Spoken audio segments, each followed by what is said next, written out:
राधे राधे प्रिय दर्शकों, माफ़ कर दीजिए साहब, जानबूझकर नहीं किया, गलती हो गई। छोटे सरकार, आपसे हाथ जोड़ता हूँ, नौकरी से मत निकालिए। घर में मेरे कुछ नहीं है, कोई कमाने वाला नहीं है। मैं अपनी पत्नी का और अपना खर्च कैसे चलाऊँगा? तुम्हें यह बात गलती करने से पहले सोचनी चाहिए था ना। 5,000 ईंटों का हिसाब है, उसमें से तुम 4 ईंटें गिरा दिए। अब उसका जवाब कौन देगा? अभी तुम यहाँ से जाओ, कल आकर बड़े साहब से बात करना। साहब, नौकरी से मत निकालिए, साहब से कंप्लेन मत कीजिए। अरे कहा ना कि तुम यहाँ से जाओ। रमाकांत जी उदास मन से घर आ गए। घर में सुमित्रा जी ने कहा, अरे आज आप जल्दी आ गए, आपको जल्दी छुट्टी मिल गई। रमाकांत जी दीवार का सहारा लेते हुए वहीं बैठ गए और बताने लगे, अरे सुमित्रा, नसीब ही खराब है। ईंटा उठाकर दूसरी जगह ले जाने से मैंने 4 ईंटा गिरा दिया। चारों ईंट गिरकर टूट गए और वह कमबख्त ईंट मेरे पैर में टूट गए। देखो, पैर के अंगूठे से खून भी बह रहा है। अरे ये तो ठीक है, दर्द सह लेता, लेकिन छोटे साहब ने आज काम से निकाल दिया। अब कल बड़े साहब आएंगे, पता नहीं काम में रखेंगे कि नहीं। अरे बहुत खून बह रहा है, आप तो काम काम के पीछे पड़े हो। जरा लाओ, सुमित्रा जी कहते हुए रुई लाकर रमाकांत जी के पैरों से खून साफ करने लगी। अब क्या होगा सुमित्रा, काम से निकाल दिया जाऊंगा तो हमारा घर का खर्च कैसे चलेगा? सुमित्रा जी ने कहा, जरा आराम तो करो, देखो कितना खून बह रहा है, हाथ पैर धो लो, मैं आपके लिए चाय बना देती हूँ। इतना कहकर सुमित्रा जी किचन में गई। उन्होंने देखा किचन में ना तो शक्कर है, ना चाय पत्ती है, थोड़ी सी दूध पड़ी हुई है, कैसे चाय बनाए? सुमित्रा जी उसी दूध में पानी डालकर गुड़ डाल दिया और तुलसी के पत्ते डालकर चाय बना दी। चाय लेकर जब रमाकांत के पास गई और वहीं पर बैठ गई। रमाकांत जी ने कहा, सुमित्रा, तुम अपने लिए चाय नहीं लाई? अरे नहीं जी, आप पी लीजिए, मेरा मन नहीं है चाय पीने का। रमाकांत जी जब चाय को मुंह पर लगाए, उन्हें समझते देर नहीं लगी कि रसोई में कुछ नहीं है, ये पानी जैसे चाय इसीलिए तो बनी है, वरना सुमित्रा तो रसोई बनाने में इतनी होशियार है। बोल पड़े, सुमित्रा, सामान भी कम पड़ गया है। ये कमबख्त मजबूरी ना जाने क्या क्या दिखाएगी। आज पैर में चोट ना लगी होती तो मैं कहीं और जाकर काम ढूंढ लेता। बात ये है, रमाकांत जी 65 साल के हो चुके थे। उनका एक बेटा विशाल, जिसे उन्होंने 6 साल पहले अमेरिका पढ़ाई करने के लिए भेज दिया। रमाकांत जी की एक किराने की दुकान हुआ करती थी। जब विशाल विदेश जाने लगा तो रमाकांत जी के पास जितने भी पैसे थे वह सब अपने बेटे को दे दिए।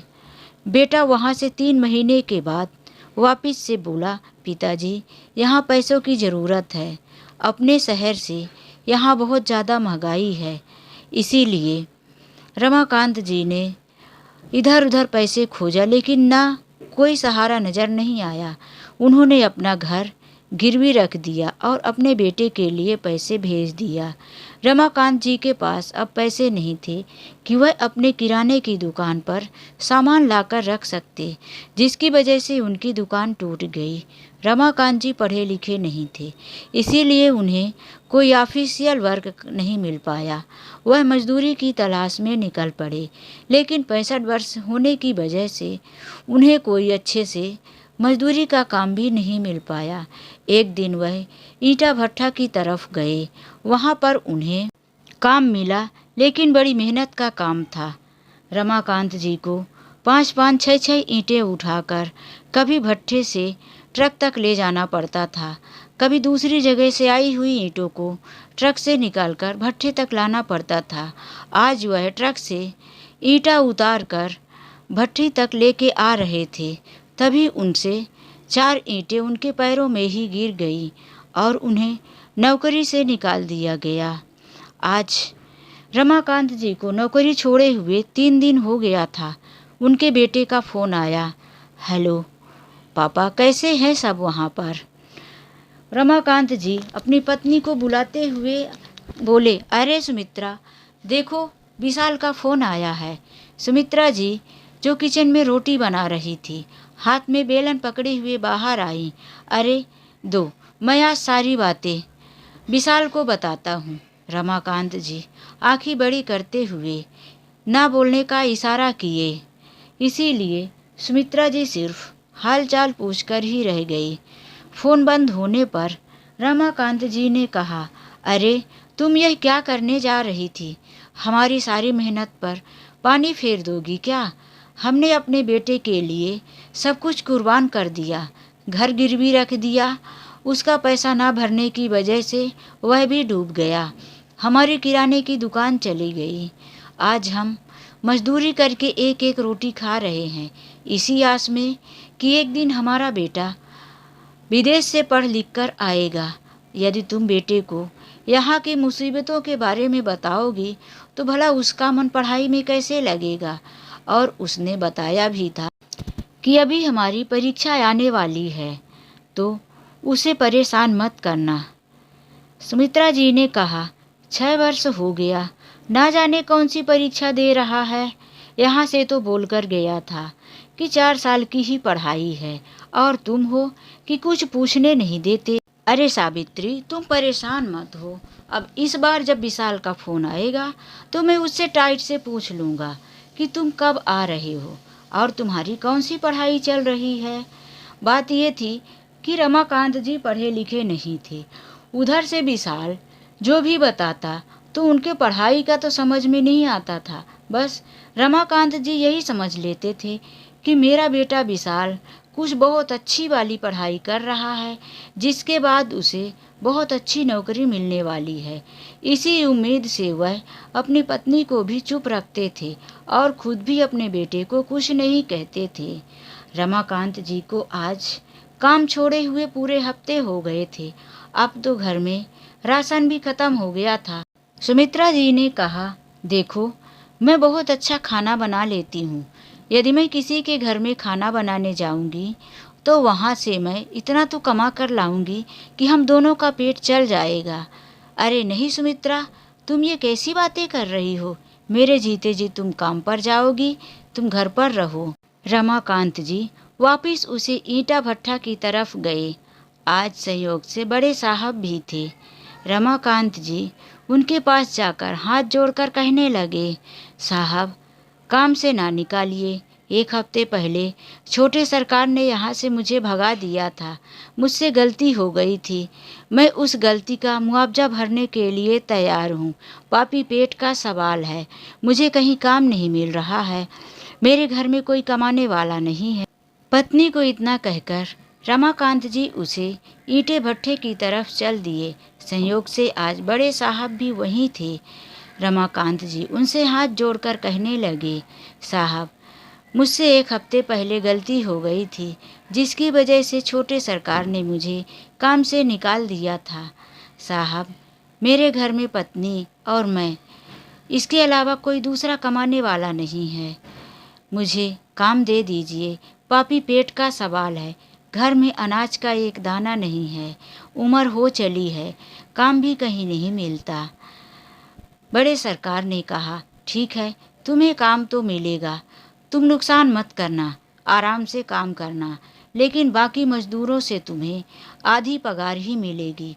आधे दाम पर काम करना हो तो ठीक है। रमाकांत जी क्या करते, कम से कम कुछ तो मिल रहा था, इसीलिए वह काम वहीं पर शुरू कर दिए।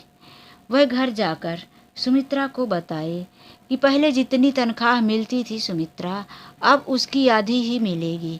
मेरी उम्र देखकर कोई मुझे पैसे बराबर से नहीं देता, क्योंकि मेरा काम भी उतना सही तरीके से नहीं हो पाता। सुमित्रा जी बहुत परेशान रहने लगी। मन ही मन सोचती कि कब विशाल का फ़ोन आए और मैं उसे सारी बात बता दूं। इस बार तो मैं विशाल के पिताजी की एक बात नहीं सुनूंगी। मैं उसे बताऊंगी कि किस तरह से तुम्हारे जाने के बाद हमारे घर में एक एक रोटी के लिए लाले पड़े हैं। हम लोग एक टाइम खाते हैं तो दूसरे टाइम के लिए भगवान ही मालिक है कि कुछ मिलेगा कि नहीं। तुम्हारे पिताजी के पैरों में जूते नहीं हैं। मुझे पता नहीं कि मैंने चप्पल कब पहनी थी। कितनी मुसीबतों से हमारा जीवन कट रहा है। लेकिन 1 महीने के बाद विशाल का फ़ोन आया। हेलो पापा, मैं इंडिया वापस आ रहा हूँ। बस कुछ ही दिन के बाद उसने अपनी तारीख बता दी। यह बातें सुनकर सुमित्रा जी अपने सारे कष्टों को भूल गई। बस इंतज़ार करने लगी उसी तारीख का कि जब उनका बेटा आने वाला है। दोनों पति पत्नी बातें करते, ना जाने 6 सालों में विशाल कैसा हो गया होगा। विशाल की माँ कहती, अरे मेरा बेटा पता नहीं विदेश में कितना पतला हो गया होगा, कुछ खाया भी होगा, कैसे खा रहा होगा, वहाँ मेरे हाथों का खाना थोड़ी ना मिलता होगा। माँ बाप दोनों अपने बेटे के बारे में बहुत सारी बातें करते, बहुत सारी उम्मीदें लगा कर बैठे थे। अब विशाल आएगा तो तुम अब काम पर मत जाना, जब देखो काम काम काम, अब तो तुम्हें आराम मिलेगा। हाँ सावित्री, लेकिन विशाल के आते ही तुम भी अपने लिए चप्पल ले लेना और एक नई साड़ी भी ले लेना। जब उसकी यहाँ नौकरी लग जाएगी तो हम सब बहुत आराम से रहेंगे। हाँ हाँ, क्यों नहीं, चप्पल भी लूँगी, साड़ी भी लूँगी, सब कुछ लूँगी। अब तो मेरा बेटा 6 साल विदेश में ट्रेनिंग करके आ रहा, अपने इंडिया में तो अच्छा पैसा ही कमाएगा। इस तरह से ना जाने दोनों माता पिता कितने सपने देख रहे थे। रात रात भर जागकर दोनों आपस में बातें करते। बेटे के इंतज़ार में कितनी रातों उन्होंने जागकर गुजारी। वह दिन भी आ गया जब विशाल आने वाला था। आज तो रात भर विशाल की माँ और विशाल के पिताजी सोए नहीं थे। सुबह होने का इंतज़ार कर रहे थे। सुबह से जल्दी जल्दी घर की साफ सफाई। विशाल आएगा, विदेश से आ रहा है, घर में एक कचरा नहीं दिखना चाहिए। घर में जो भी अनाज पड़े थे उसमें से विशाल के लिए भी खाना बनाकर। माता पिता दोनों अभी तक मुंह में एक निवाला नहीं डाले थे। विशाल आएगा तो सबसे पहले उसे खिलाएंगे, फिर उसके साथ ही बैठकर खाएंगे। लेकिन ये क्या, विशाल ने जो समय दिया था वो समय चला गया। 4 घंटे लेट हो चुका था। विशाल अभी घर पर नहीं आया। विशाल के माता पिता अभी तक मुंह में कुछ नहीं डाले थे। अब तो दोनों को कुछ घबराहट सी हो रही थी। अरे विशाल अभी तक नहीं आया, पता करो। रमाकांत जी ने कहा, कैसे पता करूं, उसका तो फ़ोन भी बंद आ रहा है। किससे पूछूं, कौन, वहाँ मेरा गांव थोड़ी ना है कि अड़ोस पड़ोस में किसी को भी फ़ोन लगाकर पूछ लूं। अरे मैं क्या करूं, मेरा बेटा क्यों नहीं आया। मेरा दिल बहुत भारी हो रहा है, कहीं कोई मुसीबत ना आन पड़ी हो। देखते ही देखते पूरा दिन निकल गया, विशाल नहीं आया। विशाल की माँ तड़प रही थी। वही हाल विशाल के पिताजी का भी था। शाम को वह लोग अपने पड़ोस में निकल गए। देखो मेरा बेटा आने वाला था लेकिन नहीं आया, क्या आप लोग मेरी कुछ मदद कर सकते हैं। पड़ोसियों ने भी विशाल का नंबर लेकर अपनी अपनी मोबाइल से कॉल करना शुरू कर दिया, लेकिन सबकी मोबाइल से वही बात, विशाल का नंबर बंद आ रहा था। क्या कर सकते थे, विदेश में कहाँ पता लगाएं। विशाल के पिताजी कुछ दूर बस स्टैंड आसपास तक गए, लेकिन कहीं पता नहीं चला। दूसरे दिन सुबह जिसके घर अखबार आता था उसके घर भी रमाकांत जी गए। बोले, भैया कोई प्लेन वगैरह का कुछ दुर्घटना ऐसा कुछ तो नहीं है। बहुत मन में शंका हो रही है, न जाने कैसे कैसे मन में ख्याल आ रहे हैं। लेकिन सबने यही कहा कि ऐसी कोई खबर नहीं छपी है।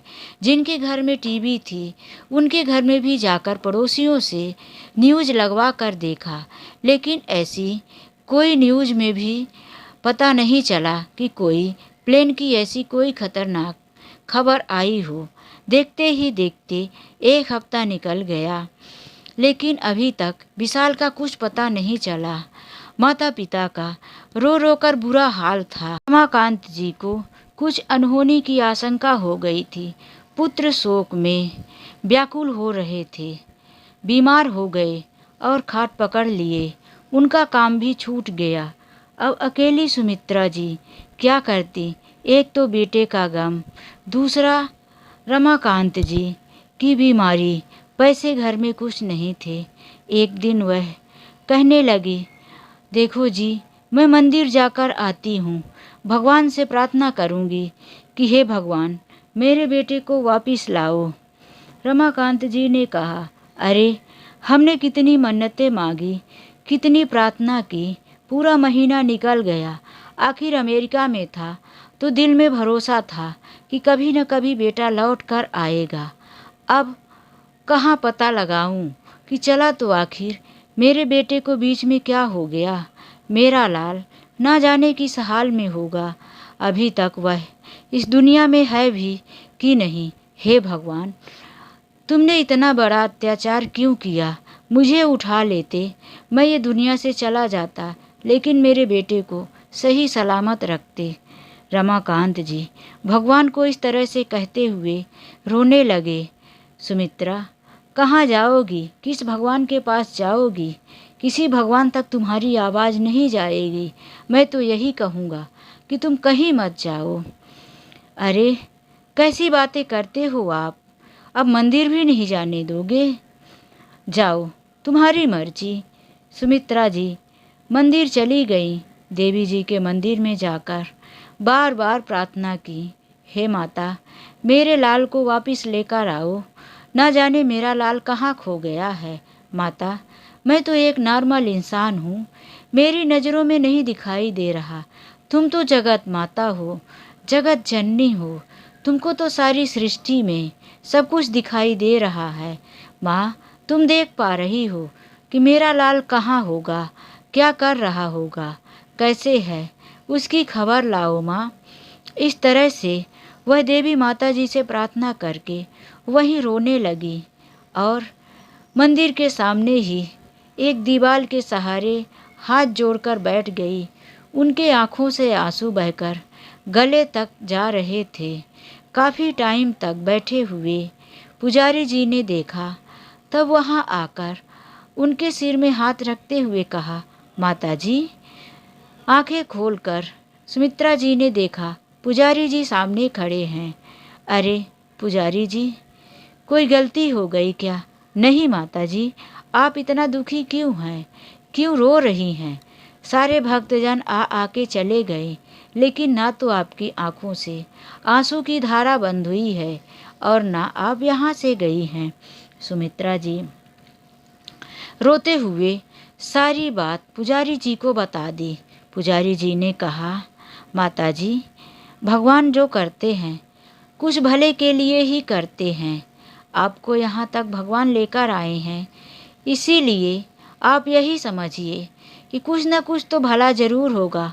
माता रानी सबकी झोली भरती हैं तो आपकी भी भरेंगी। और माता जी, यदि आपको काम चाहिए तो इस मंदिर का पुजारी अभी अभी अपने गांव चला गया है, जो यहाँ पर सेवा भी करता था और हमारे साथ रहकर मंदिर की साफ सफाई पूजा में भी साथ दिया करता था। अब मैं इस मंदिर का अकेला ही पुजारी बचा हूँ। मुझे भी एक सहयोगी की ज़रूरत है। भगवान का माला प्रसाद उतारना, उन्हें नहलाना धुलाना, मंदिर परिसर तक इधर से उधर देख रेख करना, इसके लिए यदि माता जी आप चाहिए तो यहीं रह सकती हैं। सुमित्रा जी ने तुरंत हाँ कर दिया। आखिर घर में भी मन नहीं लगता था। रमाकांत जी के साथ बैठकर रोने से तो अच्छा था कि भगवान की सेवा में मन लगाए। इसीलिए वह घर जाकर रमाकांत जी से सारी बात बताई। वह भी इस काम के लिए तैयार हो गए। उन्होंने कहा, अरे सुमित्रा, यह तो भगवान की सेवा है, माता रानी की सेवा है। यदि हमारे पास आज खाने पीने का होता तो इसके पैसे लेने की भी ज़रूरत नहीं थी, लेकिन इस पापी पेट का क्या करूं, भरने के लिए कुछ तो चाहिए। इसीलिए सुमित्रा जी मंदिर में जाने लगी। वहाँ पर चढ़ाया हुआ फल, मिठाइयाँ, अनाज जो भी चढ़ता था पुजारी जी सब सुमित्रा जी को दे दिया करते थे। कुछ थोड़े बहुत पैसे भी जो मंदिर में चिल्लर और छुट्टे पैसे रहते थे वह सुमित्रा जी को पुजारी जी दे देते और उन्हें महीने का कहे हिसाब से पैसे भी दिया करते थे। सुमित्रा जी का किसी तरह से घर तो चलने लगा था, लेकिन बेटे का गम अंदर ही अंदर खाए जा रहा था। हर वक्त छोटी छोटी बातों में आंखों से आंसू बह पड़ते थे। लगता था कि कब मेरे बेटे को एक नज़र देख लूं। एक दिन एक कोई औरत आई उसी मंदिर में। वह पुजारी जी से प्रार्थना करते हुए कहने लगी, पुजारी जी, हमारे यहाँ श्राद्ध का टाइम चल रहा है। अपने ससुर का मैं श्राद्ध कर रही हूँ। मुझे 13 ब्राह्मणों की ज़रूरत है, तो आप भी आना और साथ में 13 ब्राह्मण भी लेकर आना। पुजारी जी ने हाँ कर दिया। तभी उस औरत की नज़र सुमित्रा जी पर पड़ी। वह उनके पास आकर कहने लगी, माता जी, क्या आप खाना बना सकती हैं? सुमित्रा जी ने कहा, हाँ हाँ, ब्राह्मणों के लिए खाना बनाना है माताजी। 13 ब्राह्मण रहेंगे और साथ में अगर उनके कुछ बच्चे और 1-2 बढ़ भी जाते हैं तो थोड़ा ज़्यादा हो जाएगा। तो क्या आप हमारे घर पर ब्राह्मणों के लिए खाना बनाएंगी? सुमित्रा जी ने तुरंत हाँ कर दिया और वह खाना बनाने के लिए चली गई। वहाँ पर सुमित्रा जी ब्राह्मणों के लिए अच्छे से अच्छा भोजन तैयार की। ब्राह्मण भोजन करके चले गए। तभी वहाँ पर एक अंग्रेज औरत भी आई हुई थी। सुमित्रा जी ने इससे पहले अंग्रेज औरत को कभी नहीं देखा था। उसके सफ़ेद सफ़ेद सीधे सीधे बाल, गोरा गोरा उसका रंग। सुमित्रा जी उसी की तरफ बार बार देखती और जब वह औरत सुमित्रा जी की तरफ देखती तो वह नज़रें चुराने लगती। सुमित्रा जी के बनाए हुए खाना को वह अंग्रेज औरत ने भी खाया। उसने पूछा, यह खाना इस ओल्ड वूमेन ने बनाया है क्या? वह अपनी टूटी फूटी हिंदी में बात कर रही थी। तभी उस घर की मालकिन ने कहा, हाँ, इसी बूढ़ी औरत ने खाना बनाया है। बहुत ही अच्छा खाना बना है। फिर वह अंग्रेज औरत सुमित्रा जी के पास आकर कहने लगी, आंटी, क्या आप मेरे घर पर इंडियन खाना बनाओगी? मेरे पति को इंडियन खाना बहुत पसंद है। उसने अपना पता बता दिया और कहा, कल से आप अगर मेरे घर पर आएंगी, आपको इसका चार्ज भी मैं दूंगी। आप जो बोलेंगी वो मैं दे दूंगी। सुमित्रा जी ने हाँ कर दिया। वह पुजारी जी को यह पता बताई कि पुजारी जी, मैं यहाँ का काम करने के बाद एक परिवार के घर में खाना बनाने भी जाऊंगी। पुजारी जी ने कहा, माता जी, अगर आप मेहनत कर रही हैं तो ये माता रानी की कृपा है, आप ज़रूर जाइए। वही यह बात रमाकांत जी से नहीं बताई। सुमित्रा जी जानती थी कि यदि मैं अपने पति से बताऊंगी कि मैं किसी के घर में खाना बनाने जाती हूँ तो वह इस बात को कभी नहीं मानेंगे। सुमित्रा जी अब उस अंग्रेज औरत के घर में खाना बनाने लगी। वह खाना उस अंग्रेज औरत के पति को बहुत पसंद आ रहा था। वह जब भी खाने बैठता तो यही कहता, अरे कनिका, यह खाना किसने बनाया है? बहुत ही अच्छा खाना है। ऐसा खाना तो मेरी माँ बनाया करती थी। वह अंग्रेज औरत ने कहा, यह खाना एक इंडियन ओल्ड वूमेन आकर बनाती है और बहुत ही अच्छा खाना बनाती है।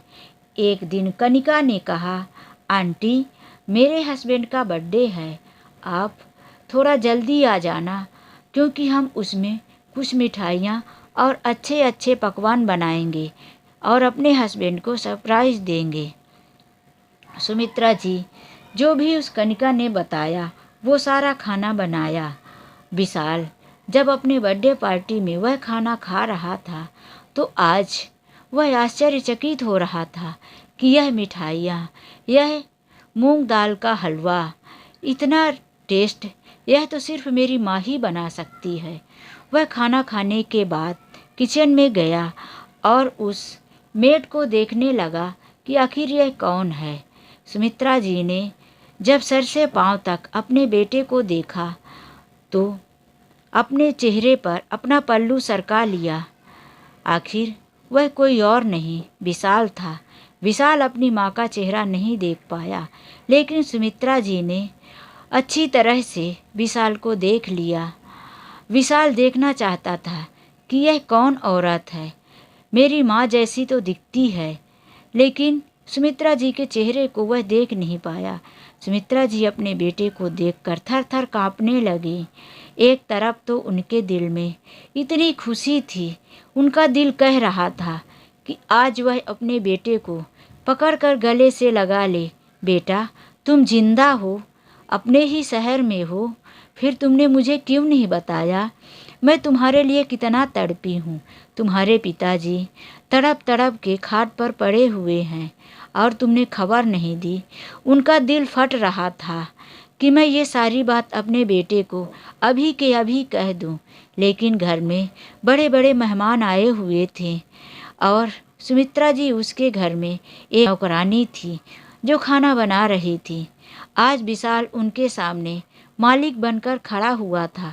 सुमित्रा जी भला कैसे कह सकती थी कि उस मालिक की माँ है। वह खाना बनाकर चुपचाप घर चली गई। यह बात उन्होंने रमाकांत जी से नहीं बताई।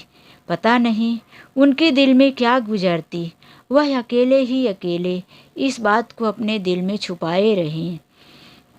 सुमित्रा जी उस घर में विशाल के आने के बाद आज से 5 दिन हो गया था काम करते।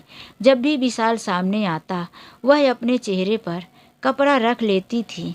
विशाल रोज रोज अपनी माँ के हाथों का अलग अलग भोजन का जो स्वाद ले रहा था, अब तो विशाल से रहा नहीं गया। एक दिन विशाल खाना छोड़कर किचन की तरफ जा रहा था। सुमित्रा जी ने देखा कि विशाल तो आ रहा, लेकिन गलती से वह नीचे रखे हुए बाल्टी में टकरा गई और वहीं पर फिसलकर गिर गई। उन्हें चोट तो नहीं आई, लेकिन उनके चेहरे से उनकी साड़ी गिर गई। साड़ी कंधे तक आ चुकी थी। अब उनका पूरा चेहरा विशाल के सामने था। विशाल अपनी माँ को देखा, ठग की तरह देखता ही रह गया। उसके जुबान से यह भी ना निकल सका कि माँ तुम। और सुमित्रा जी भी अपने बेटे को देखती रह गई। दोनों एक दूसरे को देखते ही रह गए। तभी कनिका भी आ गई और विशाल वहाँ से नजरें झुकाए हुए बाहर निकल गया। सुमित्रा जी अपना काम खत्म करके चली गई। एक दिन सुमित्रा जी काम खत्म करके घर जाने लगी, तभी कनिका ने उन्हें बैठा लिया और कहा, आंटी आपके हाथों में चूड़ी नहीं है। आप इंडियन औरतें चूड़ी तो पहनती हैं, ये लीजिए, ये चूड़ी पहन लीजिए। और हाँ, आप रोज़ बिना चप्पल पहने आती हैं, तो ये चप्पल भी पहन लीजिए। और वह सुमित्रा जी को बातों में लगा दी, जिसकी वजह से सुमित्रा जी को घर पहुंचने में काफ़ी देर हो गई। इधर रमाकांत जी इंतज़ार करते रहे, लेकिन उनसे रहा नहीं गया। क्या हुआ होगा सुमित्रा के साथ, यही सोचकर वह उसी माता जी के मंदिर में पहुंच गए जहां का पता सुमित्रा जी ने बताया था। पुजारी ने बताया कि सुमित्रा यहाँ से काम ख़त्म करने के बाद यहीं पर कॉलोनी में एक फैमिली के घर खाना बनाने भी जाया करती है। रमाकांत जी उसके घर में पहुंच गए। जब रमाकांत जी दरवाजे पर गए, बेल बजाया, तो सामने से एक अंग्रेज औरत आई। सुमित्रा जी के बारे में रमाकांत जी उनसे पूछने लगे। वह औरत ने कहा, वो आंटी तो यहाँ से निकल गई है। तभी रमाकांत जी वहाँ से जाने लगे, लेकिन उनके सामने ही एक गाड़ी आकर रुकी। गाड़ी देखकर वह साइड में खड़े हो गए। उन्होंने देखा कि उसी गाड़ी से सूट बूट पहने हुए एक जवान लड़का उतरा। उसे देखकर उनकी आंखें फटी की फटी रह गई। वह कोई और नहीं, उनका विशाल ही था। विशाल जब अपने कार का गेट बंद कर रहा था, तभी उसने देख लिया कि ये उसके पिताजी हैं। रमाकांत जी उसके पास ही आकर बोले, विशाल, तुम यहाँ? लेकिन तुमने हमें खबर क्यों नहीं दी? वह झुककर पिताजी का पैर छूने लगा। रमाकांत जी का गुस्से का ठिकाना ना रहा। वह बहुत क्रोधित हो गए थे। गुस्से के मारे उनका हाथ पैर कांपने लग रहा था। उन्हें लग रहा था कि अभी एक जोरदार थप्पड़ उसके गाल में लगा दे, लेकिन उन्होंने वहाँ कुछ ना बोला। वहीं दरवाजे के बाहर उसकी पत्नी भी खड़ी थी, क्योंकि अभी अभी वह रमाकांत जी से बात की थी। तभी विशाल आ गया।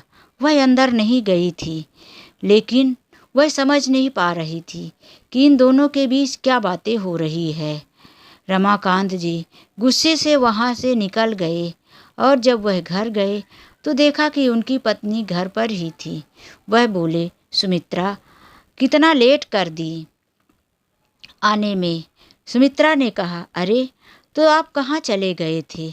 रमाकांत जी ने कहा, तुम नहीं आई तो मैं यहीं टहलने चला गया था, इसीलिए। रमाकांत जी ने कुछ नहीं बताया, बस अपनी आवाज़ को संभालते हुए उन्होंने इतना ही बोला। अब रमाकांत जी ने शाम को कहा, देखो सुमित्रा, इस शहर में अब हम लोग नहीं रहेंगे। यह शहर हमें रास नहीं आ रहा है। सुमित्रा जी यह बातें सुनकर घबरा गई।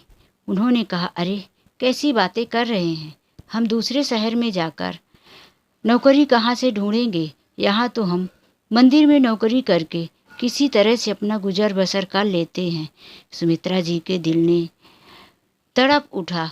उन्हें कम से कम अपने बेटे से मिलने का मौका तो मिल रहा था।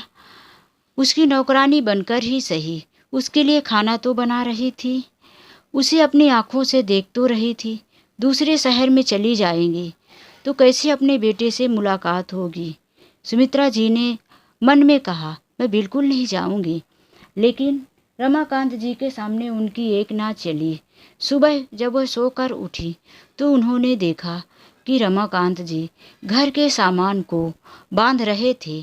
सुमित्रा जी ने कहा, अरे आप यह सामान क्यों बांध रहे हो?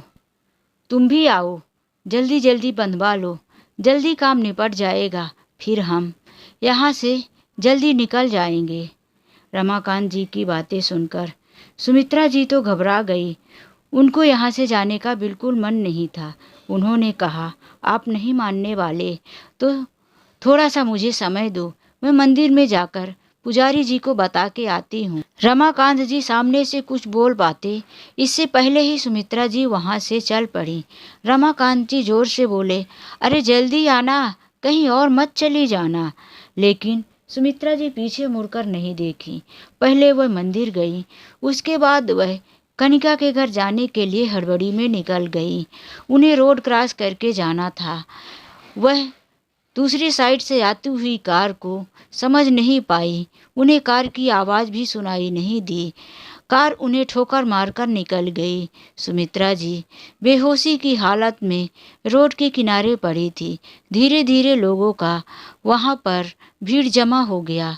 किसी ने उन्हें पहचान लिया कि यह औरत तो मंदिर में भगवान की सेवा किया करती थी और पुजारी जी को फ़ोन कर दिया। पुजारी जी वहाँ पहुँचे और एम्बुलेंस मंगवाकर सुमित्रा जी को एक हॉस्पिटल में भेज दिया गया। जब सुमित्रा जी हॉस्पिटल में थी तभी उनके पति को भी किसी ने फ़ोन किया कि सुमित्रा जी का एक्सीडेंट हो गया है। यह खबर सुनकर रमाकांत जी की तो मानो दुनिया ही उजड़ गई। उनके पत्नी के सिवा उनका कोई और सहारा ना था। वह हॉस्पिटल पहुँचे, अपनी पत्नी को आईसीयू में देखकर तड़प उठे। कांच के बाहर से ही वह अपनी पत्नी को आंखों से आंसू लिए हुए देखने लगे और मन में ही कहने लगे, मैंने मना किया था ना सुमित्रा कि तुम कहीं और मत जाना। तुम जरूर उस नालायक बेटे से ही मिलने जा रही होगी, जिसको मैं अब कभी देखना भी नहीं चाहता। रमाकांत जी आंखों में आंसू लिए हुए, सिर में हाथ रखकर वहीं आईसीयू के बाहर दीवार के सहारे बैठ गए। पुजारी जी ने कनिका को भी फ़ोन कर दिया कि जो आपके घर में खाना बनाने आती थी, उन आंटी का एक्सीडेंट हो गया है, वह इस हॉस्पिटल में एडमिट हैं। कनिका ने जब यह बात सुनी तो विशाल को तुरंत फ़ोन कर दिया। विशाल, जो आंटी हमारे घर में खाना बनाती थी, उनका एक्सीडेंट हो गया है, मुझे भी उनसे मिलने जाना है, प्लीज़ मुझे उनके पास लेकर चलो, वो बहुत अच्छी आंटी हैं। विशाल अपनी माँ के एक्सीडेंट की खबर सुनकर बहुत घबरा गया।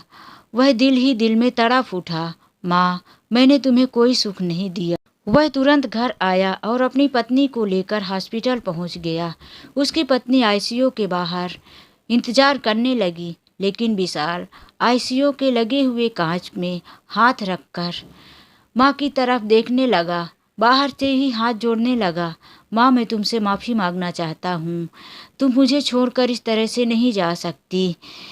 बाजू में विशाल को खड़े हुए देखकर रमाकांत जी उठ गए और उससे बोले, तुझे यहाँ किसने बुलाया है? तेरी वजह से ही आज मेरी पत्नी की ये हालत हुई है। अगर मेरी पत्नी को कुछ हो गया तो मैं तुझे कभी माफ़ नहीं करूँगा, चला जा यहाँ से। लेकिन विशाल वहाँ से नहीं गया। कुछ देर के बाद आईसीयू से एक नर्स आई और कहने लगी, पेशेंट की हालत पहले से थोड़ा ठीक है। तभी विशाल ने कहा, क्या हम मिल सकते हैं उनसे? रमाकांत जी उसे पीछे करते हुए खुद ही मिलने चले गए। लेकिन जब वह उनके बेड पर बैठे और उनके सिर पर हाथ रखे, सुमित्रा जी ने धीरे धीरे अपनी आंखें खोली और वह बोलने लगी, विशाल बेटा, विशाल। रमाकांत जी को बहुत गुस्सा आ रही थी, लेकिन अभी सुमित्रा जी की ऐसी हालत नहीं थी कि वह उन्हें डांट सकते। इसीलिए वह चुपचाप वहाँ से बाहर निकल आए और विशाल की तरफ इशारा कर दिए कि तू ही अंदर जा। विशाल अंदर गया, अपनी माँ के हाथ पकड़कर वहीं बेड के पास बैठ गया और माँ से कहने लगा, माँ, मुझे माफ़ कर दो, मुझसे बहुत बड़ी गलती हो गई।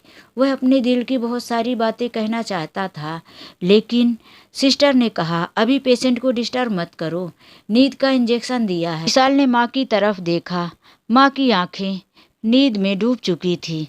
विशाल की बातें कुछ भी नहीं सुन पाई थी। जब विशाल बाहर आया, रमाकांत जी ने कहा, तुम यहाँ से चले जाओ, मैं तुम्हें अब नहीं देखना चाहता, मेरी पत्नी के उठने से पहले ही चले जाओ। विशाल ने कहा, मुझे माफ़ कर दीजिए पापा जी, मुझसे भूल हो गई। लेकिन रमाकांत जी उसकी एक ना सुने, वह उसे माफ़ करने के लिए तैयार नहीं थे। इधर कनिका भी परेशान थी कि आखिर ये लोग कौन हैं। कनिका ने विशाल से पूछा, तब विशाल ने सॉरी बोलते हुए अपनी पत्नी को सारी सच्चाई बता दी।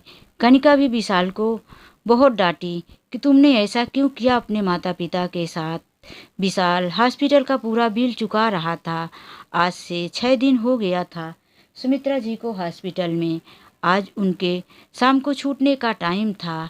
सुमित्रा जी घर आ गई, साथ साथ में विशाल भी आया, लेकिन रमाकांत जी विशाल को अपने घर से भगाते ही रह गए। विशाल ने माफ़ी मांगते हुए माँ और पिताजी के सामने बताया कि जब मैं अमेरिका से वापस आया तो मैं आप लोगों से पहले मिलने के लिए पुराने घर वाले पते में गया, लेकिन वहाँ से पता चला कि आप लोग कहीं और चले गए हैं। यह घर आप लोगों ने पहले गिरवी रखा था, जो कि डूब गया। फिर जब मैं आप लोगों के नए पते पर गया तो मैंने देखा कि आप ईंटा उठाकर मज़दूरों की तरह काम कर रहे थे। इसीलिए मुझे वहाँ पर बहुत शर्म आई। फटे पुराने कपड़े, माँ भिखारिन की तरह दरवाजे पर बैठी और मेरे साथ कार में कनिका भी थी। तो मुझे लगा कि ये सब जानकर कनिका बहुत परेशान होगी। दरअसल पिताजी, मेरी पढ़ाई 4 साल पहले ही ख़त्म हो गई थी, लेकिन कनिका की पढ़ाई बाकी थी। इसीलिए मैं उसके लिए 2 सालों तक विदेश में और रुका था कि इसकी पढ़ाई ख़त्म हो जाए, फिर हम शादी करके जाए और क्योंकि इसे इंडिया में रहना ही पसंद था, इसीलिए हम लोग इंडिया वापस तो आ गए, लेकिन आप लोगों की हालात देखकर आप लोगों से मिलने नहीं आए। मुझसे बहुत बड़ी भूल हो गई। यह बातें सुनकर रमाकांत जी और गुस्सा हो गए। वह अभी तक विशाल को माफ़ नहीं किए थे, लेकिन सुमित्रा जी कब का माफ़ कर चुकी थी। कनिका भी बहुत प्यार करती थी अपनी सास को। पहले ही वो इसे आंटी और एक मेड के रूप में पसंद थी, लेकिन जब से उसने सुना कि यह सास हैं तो वह उन्हें प्यार करने लगी। लेकिन विशाल के पिताजी अभी भी विशाल को माफ़ नहीं करे थे। विशाल भी अब साथ में ही रहता था, सिर्फ माँ से बातें करता, लेकिन रमाकांत जी उसके सामने नहीं आते थे और ना ही उससे नज़रें मिलाकर बातें करते थे। तो दोस्तों, वीडियो को अंत तक देखने के लिए आप लोगों का बहुत बहुत धन्यवाद। वीडियो कैसी लगी, हमारी कहानी आप लोगों को कैसी लगी, ज़रूर बताएं। तो चलिए मिलते हैं एक ऐसी ही नई कहानी के साथ। आज के लिए बस इतना ही। राधे राधे, जय श्री कृष्णा।